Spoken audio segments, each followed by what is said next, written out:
को आप इस्तेमाल करके 100 में से 100% किसी भी ब्लैक पेस्टेड या नॉर्मल सीपीयू को आसानी से बना सकते हैं, एक बार में बना सकते हैं। ठीक है, और इस तरीके से जैसे मैं लगा रहा हूं, अगर आप लगाएंगे सीपीयू को इस तरह से लगाएंगे 100 में से 100% एक बार में सीपीयू आपका क्या है सक्सेस होगा। ये आप लिख के रख लीजिए, एक बार में सक्सेस होगा। तो हेलो दोस्तों, उम्मीद है आप सब लोग ठीक होंगे।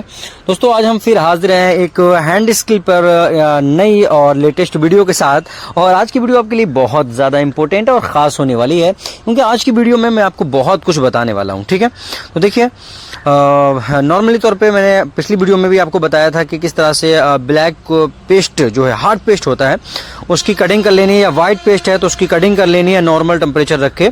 और उसके बाद में हम क्या है नॉर्मली तौर पे आयरन का इस्तेमाल करेंगे, और एक अच्छे आयरन का यार इस्तेमाल करो। जब शॉप चलानी है, काम करना है, तो एक सही आयरन खरीद लो। ठीक है, और उसमें क्या है पहले ओल्ड वालों को रिमूव करेंगे फ्लैक्स डाल के। ठीक है, ओल्ड वालों को उठा लेंगे। अगर डायरेक्टली हम डी शोल्डर वायर का इस पे इस्तेमाल करते हैं तो क्या होगा कि पैड मिल सकते हैं और डैमेज हो सकता है, फिर मास्किंग करना पड़ सकती है, तो लंबा काम हो जाएगा। इसलिए नॉर्मल तरीके से क्या है पहले ओल्ड वालों को रिमूव कर लें, और उसके बाद में आप क्या है डी शोल्डर वायर का इस्तेमाल कर लीजिएगा। अगर ब्लैक पेस्ट ज्यादा है तो आप क्या है हॉट गन की मदद से आप क्या है उसको कट कर सकते हैं।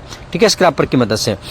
तो इस तरह से क्या है सीपीयू को क्लीन कर लीजिएगा और बोर्ड को घुमाते रहिए। देखिए मेन चीज़ है, हमें अलकस महसूस नहीं होना चाहिए, काम करते समय एकदम कंफर्टेबल महसूस होना चाहिए।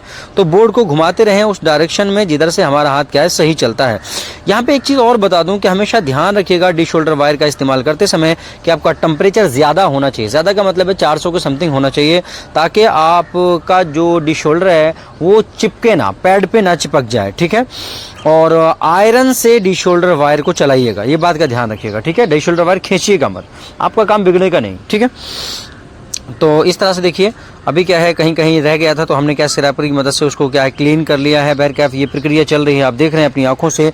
आपसे कहना चाहूँगा कि 15 तारीख वाला बैच स्टार्ट होने वाला है, और उसमें 3 सीटें अभी बाकी हैं, सिर्फ 3 सीटें हैं। 15 तारीख वाला न्यू बैच स्टार्ट होने वाला है, जिसमें हम आपको सॉफ्टवेयर, हार्डवेयर, ठीक है, ब्लैक पेस्टेड, वाइट पेस्टेड, डोल टेकर, और इसके अलावा आपका सॉफ्टवेयर, अनलॉकिंग, फ्लैशिंग, सारी चीज़ें सिखाते हैं। UFI box, MMC programming, changing IMEI number, सभी कुछ सिखाते हैं। ठीक है, फॉल्ट फाइंडिंग। तो अभी क्या है हमसे कांटेक्ट कीजिएगा। अगर आप एडवांस मोबाइल रिपेयरिंग कोर्स करना चाहते हैं तो हमसे अभी कांटेक्ट कीजिएगा और अभी अपनी सीट को बुक करिए, क्योंकि अभी मात्र सिर्फ 3 ही सीटें अवेलेबल हैं। ठीक है, और जो कि फुल हो जाएंगी तो आपके लिए प्रॉब्लम होगी। और वाकई का रही भरोसे की बात, तो MNZ नाम ही भरोसे का है, आप हम पे भरोसा करिएगा। हम आपसे वादा करते हैं कि 1 महीना आप हमें दीजिएगा और आपकी पूरी ज़िंदगी संभालने का काम हमारा है। यानी हम इस कदर मेहनत कराते हैं और ख़ुद भी करते हैं कि आपको सक्सेस की तरफ ले जाते हैं। बहरकैफ स्क्रीन पर नंबर नज़र आ रहा है, हमसे कॉन्टैक्ट कीजिएगा। ठीक है, तो इस तरह से क्या है ब्लैक ग्लू है, इसको रिमूव कर लेंगे। ठीक है, और ग्लू रिमूव करते समय टेम्परेचर थोड़ा कम रखेंगे, यानी 300 के समथिंग रखेंगे, 280-300। ठीक है, और प्यार से स्क्रैपर की मदद से क्या है हम उसको रिमूव कर लेते हैं और एकदम से सीपीयू को क्लीन कर लेते हैं। अब होता क्या है देखो, सीपीयू क्लीन करने के बाद में, यानी ग्लू रिमूव करने के बाद में कुछ इस तरह से हमारा सीपीयू हमें दिखता है। तो अब इस पे क्या है हम PPD थोड़ा सा लगाएंगे, और PPD से क्या है जो बॉलें हैं उनको ड्राई शोल्ड कर लेंगे। वो क्यों कर लेंगे? वो इसलिए कर लेंगे क्योंकि अगर हम ऐसा नहीं करते हैं तो क्या समस्या बनेगी? समस्या ये बनेगी कि भाई कहीं कहीं बॉलें हैं जिन पे बिल्कुल भी शोल्डर नहीं है, तो वो बॉलें क्या है खाली रह जाएंगी, और हमारा जो सीपीयू है वो जहाँ तहाँ आप देखते होंगे कि बॉलें छूट जाती हैं, एक बॉल वहाँ छूट गई, एक वहाँ छूट गई, इस तरह की समस्या देखने मिल सकती है। इसलिए कोई भी बॉल आपको खाली चमकती हुई नज़र नहीं आनी चाहिए। ठीक है, कोई डस्ट भी नज़र नहीं आना चाहिए, गंदगी नहीं आनी चाहिए। ठीक है, तो स्टेंसिल फिक्स कर लेते हैं और फटाफट क्या है रिवॉल्विंग की प्रक्रिया शुरू करते हैं। अब यहाँ पर हम रिवॉल्विंग की बात करें तो रिवॉल्विंग के लिए आप फिक्स स्टेंसिल का इस्तेमाल कर सकते हैं, वो अच्छा ऑप्शन है। लेकिन आप यूनिवर्सल से भी कर सकते हैं, और यूनिवर्सल से करने के लिए आपको क्या है स्टेंसिल ऐड कर लेनी है और PPD को सुखा लेना है। अगर आप कटिंग नहीं कर रहे हैं, ठीक है, अगर आप ब्लेड का इस्तेमाल करके बॉल को कटिंग करते हैं तो आप बिना सुखाया हुआ भी PPD इस्तेमाल कर सकते हैं, क्योंकि आपको कटिंग करनी है। ठीक है, अगर बिना कटिंग के आप सक्सेस करना चाहते हैं तो आपको क्या है PPD सुखा के अप्लाई करना है। बहुत हल्के हाथ से लगाना होता है। देखो को हार्ड हाथ का इस्तेमाल नहीं करेंगे, ठीक है, ताकत का इस्तेमाल नहीं करेंगे। उसके बाद कपड़े से साफ कर लें, एक्स्ट्रा पीपीडी को हटा लें।